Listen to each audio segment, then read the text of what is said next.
हरकिशन प्रजापति का नमस्कार। गौतम बुद्ध ने सुनाई थी एक पुरुष और उसकी 4 पत्नियों की कहानी। आज यही कहानी हम समझने की कोशिश करेंगे।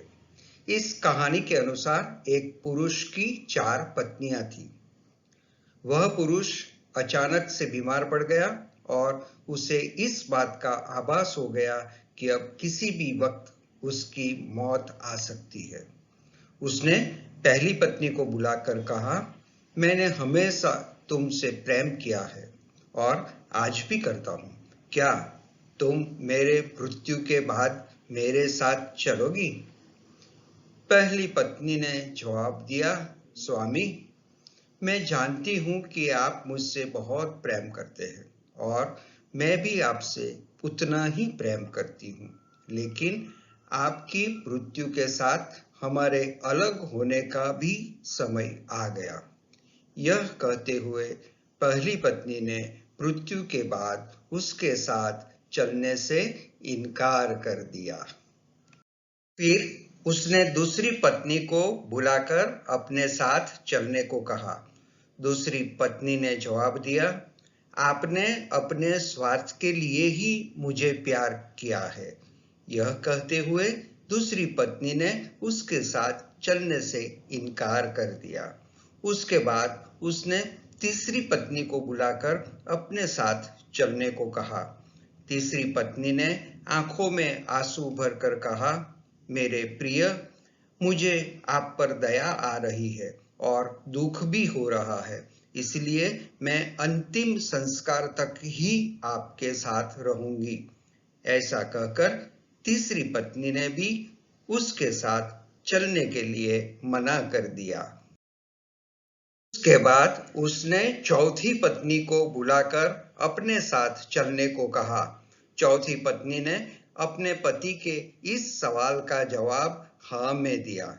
चौथी पत्नी ने कहा, स्वामी, मैं आपके साथ जरूर चलूंगी। कुछ भी हो, तुम जहां भी जाओगे, मैं हमेशा आपके साथ ही रहूंगी। मैं आपसे कभी अलग हो ही नहीं सकती और मैं आपका साथ दूंगी, क्योंकि मैं खुद भी आपसे दूर नहीं रह सकती।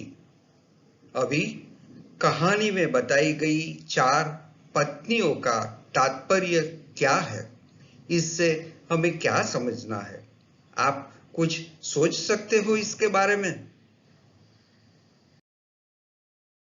पहली पत्नी हमारा शरीर है, जिसे हम दिन रात प्यार करते हैं और जो मृत्यु के बाद हमारे साथ नहीं जा सकती, इसलिए मृत्यु के बाद शरीर को जला दिया जाता है या दफना दिया जाता है।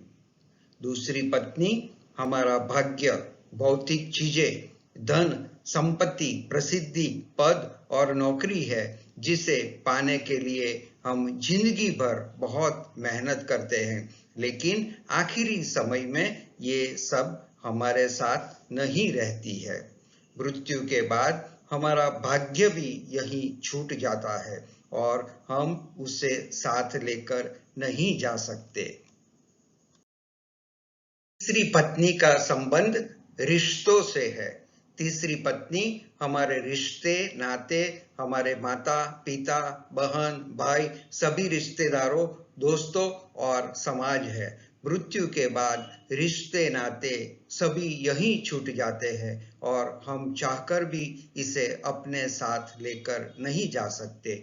मृत्यु के बाद रिश्तेदार शरीर को स्मशान घाट पर लाते हैं और शरीर को अंतिम विदाई देकर वो लोग अपने अपने रास्ते चले जाते हैं।